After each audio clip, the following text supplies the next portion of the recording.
Markets Now is brought to you by Durstack Trait Technology, the latest innovation from Syngenta. Available for the 2027 season, Durstack technology features 3 powerful modes of action to outsmart, outmaneuver, and outmatch corn rootworms every move. And welcome to Markets Now. I'm Michelle Rook with Ellen Brugler of A&N Economics. Well, as we start off on Thursday, we do see grains higher, and we're mixed over in the cattle, mostly higher in the hogs.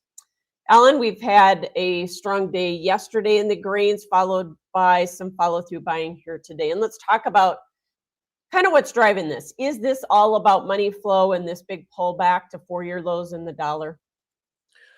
I think that's a key component. If you have a weaker dollar, then commodities priced in dollars will tend to go up in nominal prices. Okay, it takes more dollars to buy the same amount of economic value. So the corn or the beans or the wheat should be higher if the dollar's weaker. And of course, that does help your export prospects as well. And we've been seeing that here a little bit in the weekly export data that came out this morning.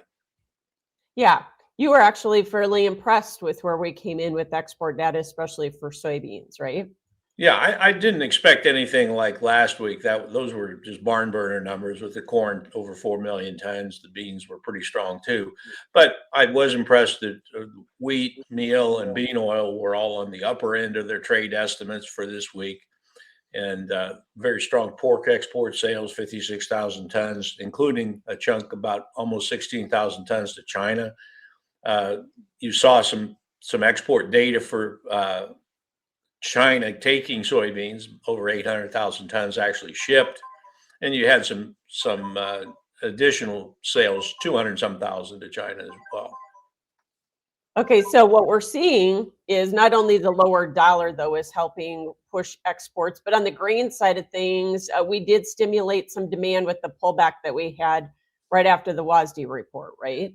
Yeah, I think the big there's a saying that's old and tried and true, and that is low prices cure low prices. So we had the big price break after the USDA told us we have more supply, more so on the corn side with that big production number, and the market dropped to what should have been really good chart support in corn's case, 415 to 420 area, and then we started to see those export sales really ramp up. So the market's doing what it's supposed to do with that kind of information. And now we're getting the short covering because we've got the exports and the demand picking up. The risk here is that the price accelerates faster than the new demand soaks up supply.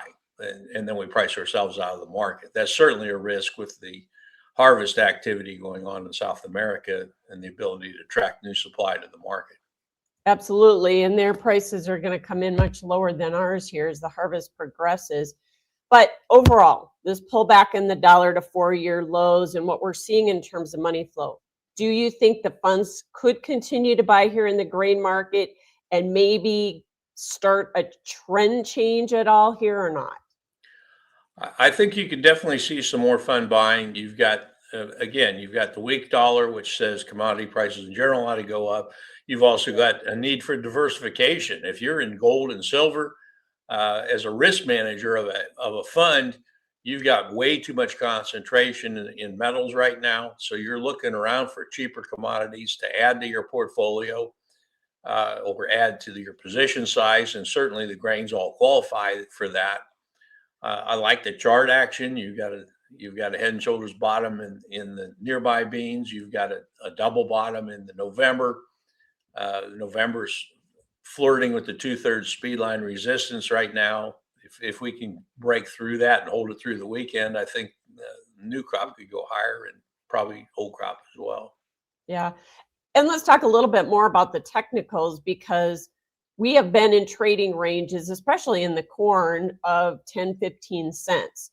So talk about corn and where we need to close there and maybe where we even need to close here in soybeans to get the funds to continue to put money into that market.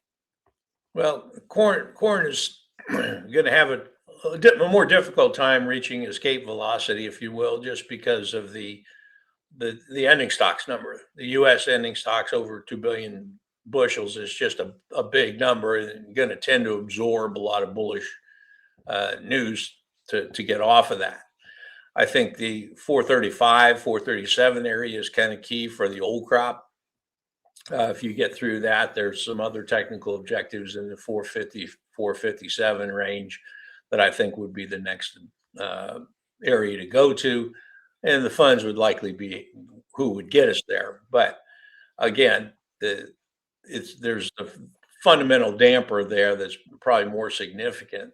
The thing that helps corn a lot, of course, is export sales are very strong, and the world stocks usage ratio ex China is very tight. So until more South American supplies become available, they're going to tend to come to the U.S. for corn. Yeah, and you get not funds, you get farmers selling up here on these rallies, don't you? That kind of caps it. Farmer selling caps it, but it also helps it because when those fund buyers are coming in, they need sell paper on the other side of the market. You can't, if you don't have a buyer and a seller at the new price, you don't get a new price. And so you need to have a little farmer selling, or because in an uptrend, you're not going to get spec selling. It's got to be the farmer selling, and either he's hedging, he or she's hedging, or the elevator's hedging for him in some fashion. And that provides the liquidity for the funds to add to their long position and kind of drive the price. Right. Is the biofuels news from this week, either E15, what's happening in terms of progress on RVOs, or even 45Z, is that helping out the corn and soybean market at all? Well, I think it was a positive. There was a kind of a gut reaction after President Trump made some friendly statements about E15 in Iowa. But if you look a little closer, he basically handed that hot potato back to Congress, which hasn't been able to pass much of anything in the last year. True. And said, if you guys want to eat your year-round E15, you need to pass legislation that says that we're going to do it. EPA keeps talking the good game, but then when they put out the final regulations, it seems like we just don't get that growth in mandated demand. Certainly, you're still looking at 15 billion gallons, and so it was positive, but it's like show me the money. We've seen this before. Certainly, a 15% across the board ethanol blend would create a lot more consumption than what we have now, and would be very positive in the corn market. But the proof's in the details. Yeah, and that is voluntary, not mandatory. So that may make a little difference in terms of the amount of ethanol we actually use. Okay, so we've said corn and soybeans into new highs for the move here. Wheat also into new highs for the move. You think this is mostly short covering, though, by the funds who were massively short here? I think that's a lot of it. Of course, we need the commitment of traders data, and that's a weak lag to really confirm that. We can see by category who's getting in and who's getting out. But on the charts, it does look like we've got a nice bottoming action there on the daily charts. The weekly and monthly charts for Chicago are still in a declining channel, and we haven't broken out of that yet. But the daily charts certainly would give us room to go up into the 550s and 560s on the Chicago March without too much resistance. As long as the dollar stays weak, export sales stay friendly, I think that's a possibility. Okay, well, we'll see how long the funds want to push this thing in the wheat here, because exports have been pretty decent there, but maybe just not good enough to keep this rally going. Okay, cattle market. New highs for the move there initially this morning, both live and feeder cattle futures, and now we're kind of consolidating just a little bit. But is your thought process that we're going to go up and eventually retest those highs? I think that's what we're trying to do. We had a very healthy technical washout there towards the end of last year. That was triggered by some of the import talk and tariff talk that we're going to allow beef in from Argentina and Brazil and so forth. You definitely got some Brazilian beef coming in January, and because that's their escape window in in the quota system. But I think you're looking at the last cattle on feed report. It's showing without the Mexican feeders coming in, we're still quite light on our supply side of feeders. You're trying to feed them heavier, but to make up some of that tonnage, but we're still down on beef production. Yeah, And and this weather that we've had is not going to help with that, is it? weather is not helping at all. You're stressing these cattle, and not snow and cold temps both, neither are good for performance. You've always got some death loss risk from some major storm that sweeps through. And right now, because we're tight on numbers, any loss of numbers is going to get magnified a bit. So, yeah, I think we had a nice washout. Now we're still waiting on evidence that the cattle herd is rebuilding. Well, we've got, of course, the cattle inventory report this week will give us a little more information there. Yeah, and we're awaiting cash. That's going to be important too, right? Yeah. You always want the cash to confirm what the board's doing, or vice versa.